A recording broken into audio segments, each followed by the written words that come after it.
মিঠাই, পরীক্ষার প্রিপারেশন কেমন? ভালো আন্টি। 3 পাক হলো, 3 পাক।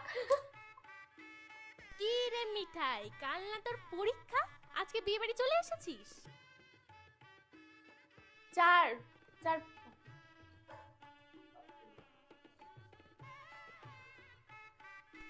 কি রে মিঠাই, তোর রেজাল্ট কত তারিখ জানো?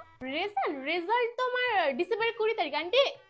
না, ডিসেম্বরের 20 তারিখ কি ঠিক আমার মনে পড়ছে না, হয়তো 20 তারিখ নাও হতে পারে। দাদা, আমাকে ব্ল্যাক কারেন্ট ফ্লেভারের আইসক্রিমটা দাও।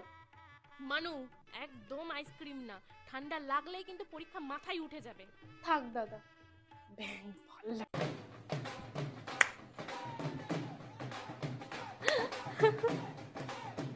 মানু, আর নাচতে হবে না, তাড়াতাড়ি বাড়ি চল, বাড়ি গিয়ে পড়তে বসতে হবে। এই বিয়ের টাইমে এই পরীক্ষাগুলো কেন হয়, কেন কেন?